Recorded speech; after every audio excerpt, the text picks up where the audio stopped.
Hey guys, how's it going? So we're going to be looking at Frieza and why he isn't super top tier this patch.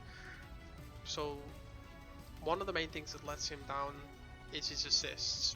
So his assists aren't the worst in the game. Things like Death Slash definitely have their uses, but as with most things with this character, as we'll learn throughout the video, nearly everything he has is really good, but then you're like, oh, it's not as good as I thought it was. So Death Slash, good assist.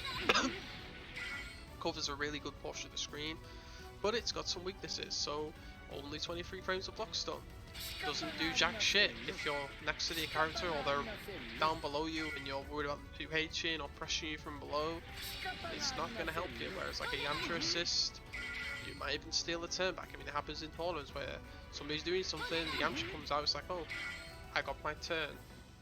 So yeah, it's not particularly fast in any grounds, although it's, you know, 23 frames for a long range assist is pretty good, but it's balanced by having certain weaknesses, whereas like a Yamcha assist, which is fast, it's not really balanced, it's just kind of like broken, you know?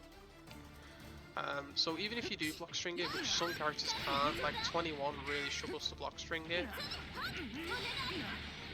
She kinda did there. Look at the frame advantage, guys. 8 frames. That's pretty tricky to do. And plus 8, that's terrible. I'm not jailing anything, they're just going to jump away, or backdash, or tag, or reflect tag, like I'm not doing anything. So, it's not the worst thing in the world, but there's just other assists to just plug and play do it better. Like if I do the same thing with Yamcha here, and they don't have like a defensive option, that was Frieza, not Yamcha. You know, I'm getting like a high or a low mix, you know, it's just simple things that Frieza can't do well. Just a quick look at his B assist. It's like a DP, right? 19 frames to start up, but look at the block stun. Again, it's like, oh, it's really good, 9 frames start up, that's sick. Oh, it's got 11 frames of block stun. That's even less than Krillin's rock. So, yeah, the hit stun's not too bad. It's a bit janky on its hit animation, but it's not the worst. You can do things with it. But then 11 frames of block stun, like what am I going to do with that? You can barely protect yourself, you know, coming down from a jump or a floaty jump or whatever. If you call it and stuff behind you, it's not the worst, right? It's not the worst, but again, why would I pick that assist over 40 frames of block stun on the Yamcha assist?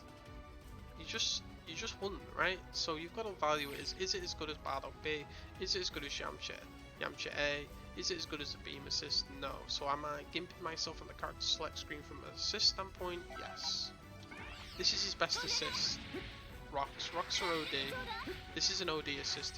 If it was his B assist where it's just the rock and no like C assist bullshit with the hit confirm and stuff, this I wouldn't even be doing this section on why Frieza's weak on his assist. It'd just be like Frieza's got an amazing assist. The problem is although it's a good assist, it's a C assist, so it's got to be twice as good because you can get 2 uses out of the other assist by the time you get 1 from this one. So is it as good as 2 Yamchas, 2 Bardock Bs? No. You know, it's just not. It's good, it's very good, but you'd rather just have Trunks with a beam assist or something. It's just, you know, it's not twice as good.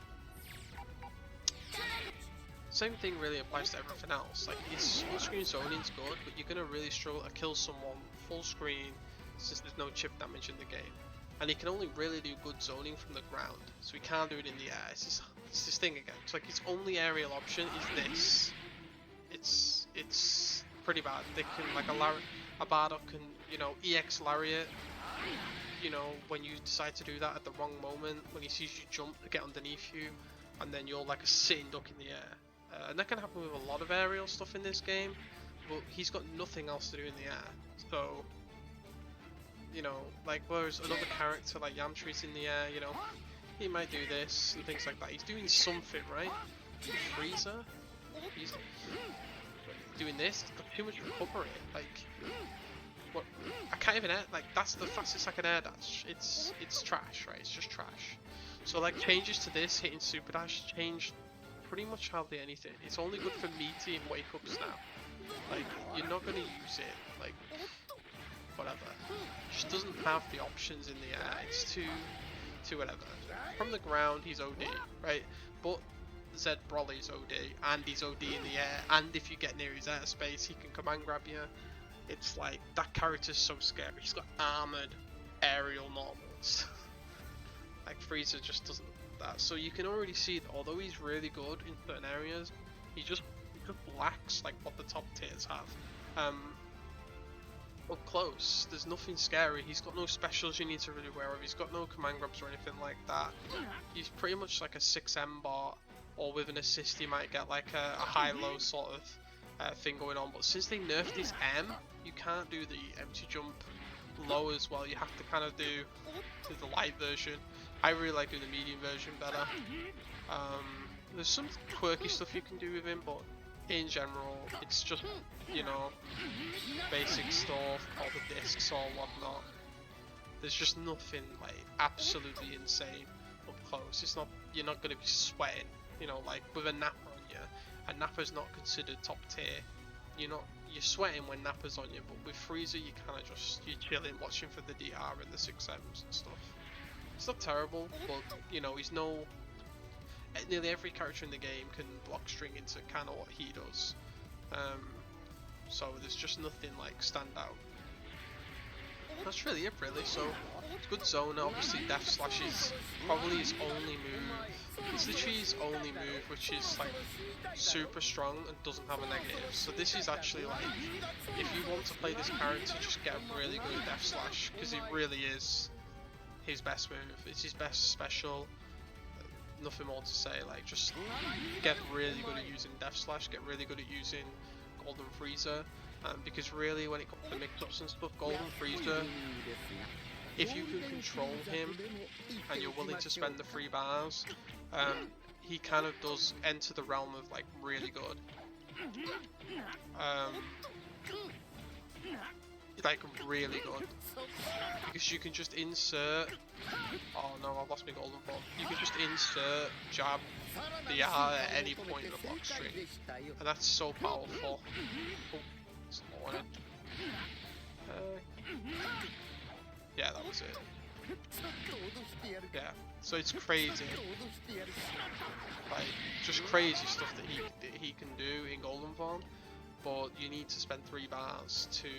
Like, you'll hear a lot of, I've heard, you know, adult Gohan players say, I really like adult Gohan, but the fact I have to be level 1 to really unlock his good stuff really puts me off the character. Well, imagine if you have to be level, you know, spend 3 bars to do it. At least it's another reversal, though, hey. So he is really good fun, but he's not the monster we thought he was going to be heading into Season 3. In fact, I did a sort of visual thing here to show people. Let me get this open. So this is just an idea. Again, it's a very rough tier list. Don't really, you know, look too bad into it. Cause a lot of people, oh my god, you've got X characters over X. It's just an idea of the caliber of the character and how widely they're used in tournaments, online and stuff. And then where I've put Frieza. So Krillin and Beerus are by no means like bad characters. You could, you know, maybe say Beerus is here. You could, you know. It's not a set in stone tier list. What I'm trying to put is all the characters that I've got above Frieza here, for me, objectively, just are better at the current game than Frieza is. Like, you look at Zamasu, a lot of people don't like Zamasu, but Frieza's strengths, Zamasu kind of can do, like, pretty easily. He shits damage, he's got the God Slicer mid-screen so he can get in, he's a Sith, much better than Frieza's. He's just a better character. Like, he's got better mix-ups, better block strings. Same with Ginyu. He's just, you know, although Ginyu's got weaker neutral and doesn't really have that Ki Blast game, he's just much better at playing the game. Like, once Ginyu gets his game going, he steamrolls. Same with Nappa. I don't even have to go through the characters above them because they've either already been proven to be functional in tournaments or whatnot. I mean, maybe Black can be a meme or whatever, but you know, people do well with Black, whether it's you know, beam assist or whatever, who knows, but you know, Black's proven himself. Frieza, unless Goichi, you know, unless we start having tournaments and Goichi just shows us actually Frieza's the way, there's no one yet that's proven outside of Chris G, and let's be honest, Chris isn't exactly, I mean, he's a god, but he's not showing anything crazy good outside of the fact that he's just OD, like his neutral's just godlike. He's not showing us like, oh, look how strong Frieza is. Frieza's doing these mad 50-50s and all that. Like, it's just like, no, he's just dead good. Like, he's just so good at the game. So that's again this tier list. Please don't butcher me for it. I've not really thought too hard about it. I've just put characters based on what I see in the current sort of tournaments that we've got in Europe, and based on like what you see online and the ease of use of characters, and just throwing something together. I'm sure people go, oh no, this character's mid-high, this character's top, this character's, this is just to show you that there's at least half the cast, at least maybe a bit more, that are better than Frieza. So for people to say he's top 10, even top 20, it's like you've got a really hard time justifying that he's better than these other characters. It's just not feasible. Like EX Death Slash does not win you games. You need more than that. So yeah, that's it really. Just thought I'd quick breakdown on Frieza and why in season 3 he is still lacking. What would he need? He'd need better aerial options. He'd need better assists. So he'd either need more these block stun put back on Death Slash and it to sort of track close if people were close. Maybe they'd have to butcher the start up on it, but that's okay. Just needs better A and B assists. He needs more threatening block strings outside of golden form, better confirms. But outside of that, like, it's tough because a lot of people, oh, you're putting him so low, and it's like, well, no, like, these characters can do work. Even in the mid-high tier, these characters are good. Like, Jiren, I play a lot of Jiren. Jiren's good. Like, Blue Vegeta's good. Maybe not Gogeta. I don't know why Gogeta's there. This is why I said, like, I've not really put too much thought into it. Like, SSJ Goku's still pretty good. These characters are good, but they're just not like insane. They're solid, but they're not insane. That's what Frieza is. He's solid, but he just comes with too many hashtags sort of on. Watch out for this. This is good, but oh yeah, we gotta watch out for that. Like post super dash, like with S Broly right in the air. You super dash someone and they block in the air with Frieza, and you're playing Frieza. You're like, oh well, that's it. But I hope I've got my air dash so I can get out of here. With Broly, I'm like, oh, let's do EX, drop down, and hope they've, messed up or something. They've all got stuff they can do at different times that change the game plan of the opponent. But with Frieza, his aerial options are so bad that you need to stick to his ground game, and on the ground in Fighter Z is just not where you want to be. You're going to get hit by Yamcha assist and all sorts of unreactable bullshit, or you're going to get zoned out by Broly and whatnot, and Frieza has a lot of bad matchups in that regard. That's it really. Thanks for watching the video, guys. Let me know what you think about Frieza. Let me know what your most either overrated or underrated character is. Let me know in the comments below, and I'll see you next time.